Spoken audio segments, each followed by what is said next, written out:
Hello everyone, welcome to nursing chronicles YouTube channel. आज के इस वीडियो में हम हमारा एमसीक्यू सेशन 27 देखेंगे, जिसके अंदर के नॉर्सेट एग्जाम के according important multiple choice question है।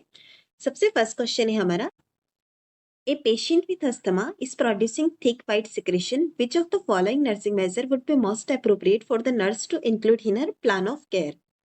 एक पेशेंट है अस्थमा वाला, वह थिक और वाइट सिक्रेशन प्रोड्यूस कर रहा है। इसके अंदर कौन सा ऐसा नर्सिंग मेजर होगा जो कि उसके प्लान ऑफ केयर के अंदर इंक्लूड करना होगा?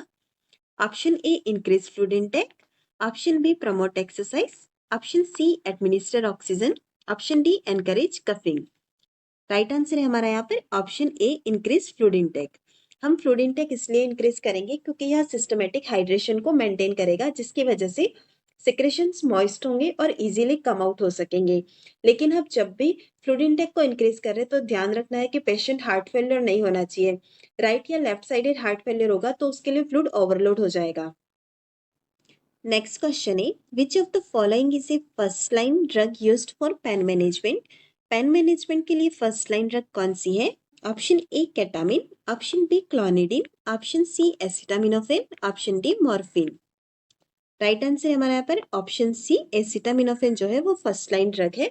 एसिटामिनोफेन जब भी हम देते हैं तो वह लीवर टॉक्सिसिटी करती है, इसलिए अगर हाई डोज अगर किसी को दे रहे तो वहां पर हमें लीवर फंक्शन टेस्ट को मॉनिटर करना होता है।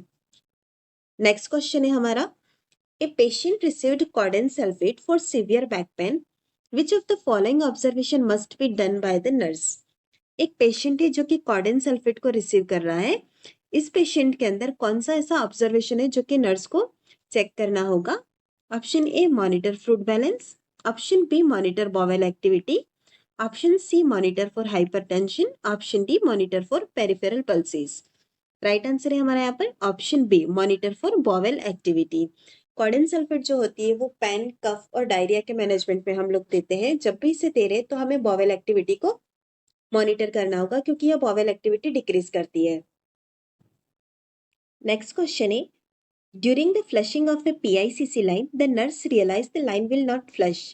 The nurse next step would be to, PICC line को फ्लश करते वक्त नर्स रियलाइज करती है कि वह लाइन फ्लश नहीं हो रही है। ऐसी कंडीशन के अंदर नर्स का नेक्स्ट स्टेप क्या होगा? Option A contact the primary practitioner on call, option B continue to flush the catheter using a small size syringe, option C examine the line for kink, option D hold the medication until the next dose is due. सबसे first PICC line क्या है? PICC का full form होता है peripherally inserted central catheter.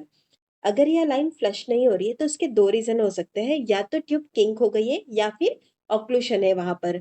हमें यहाँ चारों ही options में कहीं पर ऑक्लूशन जैसा नहीं दिखाया गया है, तो नेक्स्ट हम देखेंगे कि किंक से रिलेटेड ऑप्शन कौन सा है। तो हमारा राइट आंसर जाएगा ऑप्शन सी को, examine the line for kink. Next question है, the colour used for tagging a dead body is? Dead body को टैग करने के लिए हम कौन सा कलर यूज में लेते हैं? Option A black colour, option B yellow colour, option C red colour, option D green colour. Right answer है हमारा यहाँ पर ऑप्शन ए ब्लैक कलर। इसके अलावा यहाँ पर आया येलो कलर, जो कि अर्जेंट कंडीशन के अंदर यूज में लेते हैं। रेड मीन्स इमरजेंट सिचुएशन है, green means ambulatory. Next question is, a patient in the emergency department has multiple fractured rib and right-sided tension pneumothorax. The nurse would expect to prepare the patient for which of the following procedure? एक patient है जो कि emergency department में आता है, उसको multiple fracture ribs है और राइट साइडेड टेंशन न्यूमोथोरैक्स है। इसी कंडीशन के अंदर नर्स कौन सा प्रोसीजर एक्सपेक्ट करेगी? Option A electrocardiogram, option B urinary catheter placement, option C chest tube insertion, option D gastric lavage. Right answer है हमारा यहाँ पर option C chest tube insertion. आइए अब हम इसका रेशनल देखते हैं। यहाँ पर टेंशन न्यूमोथोरैक्स की कंडीशन हमें दी गई थी, जो कि एक मेडिकल इमरजेंसी है। अगर इसी कंडीशन के अंदर हमने प्लूरल स्पेस से टेंशन को रिलीव नहीं किया चेस्ट ट्यूब इंसर्ट करके, तो उस पेशेंट की डेथ हो सकती है, क्योंकि वहां पर इनएडिक्वेट कार्डियक आउटपुट और हाइपोक्सिया जैसी कंडीशन डेवलप हो जाएगी। इसलिए अकॉर्डिंग टू डिजीज कंडीशन हमारा जो प्रायोरिटी नर्सिंग एक्शन होगा वो यह हो सकता है कि यहाँ पर चेस्ट ट्यूब इंसर्शन एक्सपेक्ट कर सकते हैं प्रोसीजर के लिए। नेक्स्ट क्वेश्चन है, which drug cause side effects grey baby in neonates? कौन सी ड्रग है जिसका नियोनेट्स के अंदर ग्रे बेबी साइड इफेक्ट्स देखने को मिलेगा? Option A chloramphenicol, option B amikacin, option C oxytocin, option D magnesium sulphate. Right answer है हमारा यहाँ पर ऑप्शन ए क्लोरेमफेनिकॉल। क्लोरेमफेनिकॉल से आपको ग्रे बेबी देखने को मिल सकता है साइड इफेक्ट के तौर पर। अमीकासिन की बात करें तो यह एक अमाइनोग्लाइकोसाइड ड्रग है।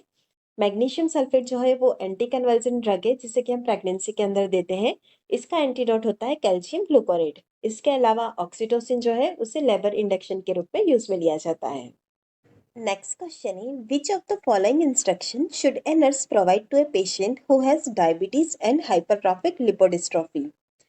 निम्न में से कौन सा ऐसा इंस्ट्रक्शन होगा जो कि नर्स प्रोवाइड करेगी डायबिटीज वाले पेशेंट को जिसको कि हाइपरट्रॉफिक लिपोडिस्ट्रोफी भी हुई है। सबसे फर्स्ट ही rotate insulin injection site, insulin injection site को रोटेट करने के लिए।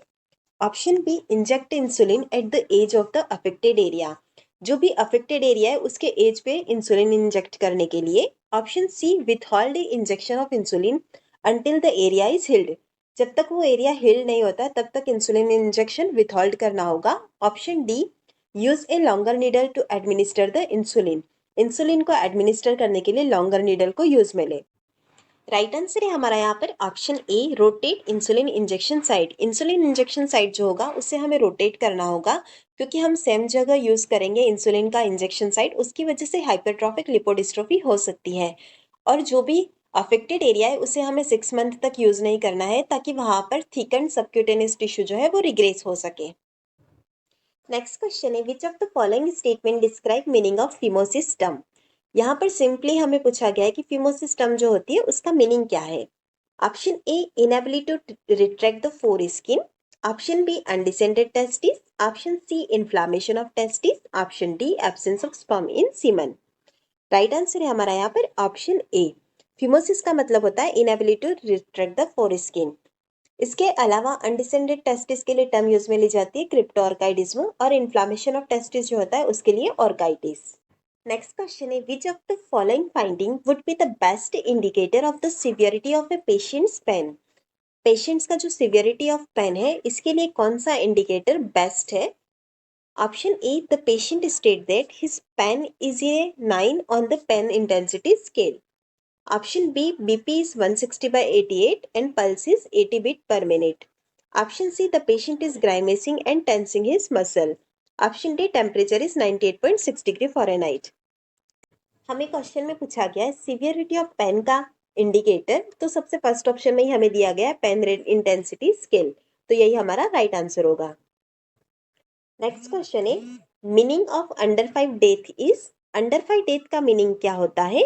Option A death of children under 5 year, option B death of children under 5 month, option C death of children under 5 week, option D death of children under 5 days.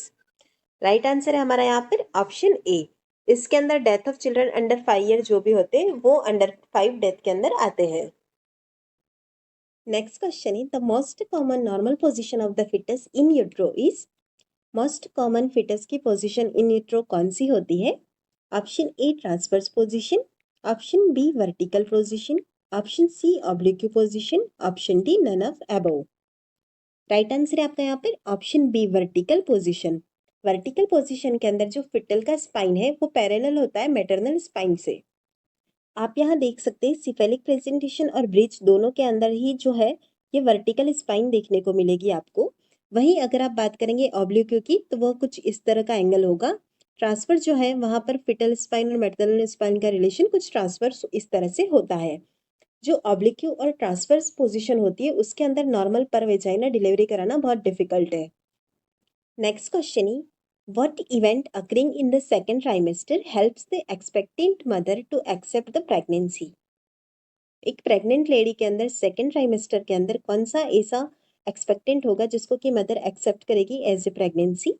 Option A lightening, option B ballottement, option C pseudocyesis, option D quickening.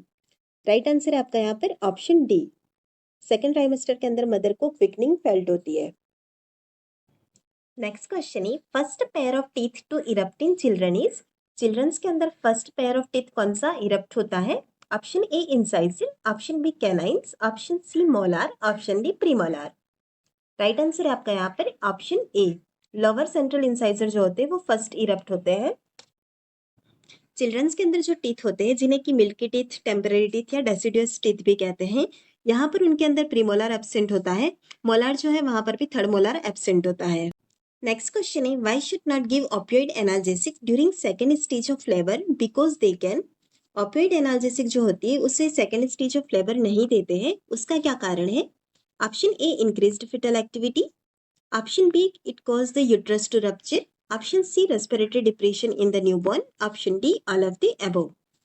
Right answer है हमारा यहाँ पर option सी। यह जो होती है वो respiratory depress करती है न्यूबॉर्न के अंदर, इसीलिए ऑपियोइड एनाल्जेसिक को सेकेंड स्टेज ऑफ लेबर के अंदर नहीं दिया जाता है। नेक्स्ट क्वेश्चन है, which assessment finding is most indicative of fetal distress. कौन सी ऐसी असेसमेंट फाइंडिंग है जो कि मोस्ट इंडिकेट कर रही है हमें फिटल डिस्ट्रेस के लिए? Option A, fetal heart rate of 140 beat per minute. Option B, presence of fetal heart rate acceleration. Option C, presence of green amniotic fluid. Option D, increase amount of show. Right answer है हमारा यहाँ पर option C, presence of green amniotic fluid जो है वो foetal distress को indicate कर रहा है।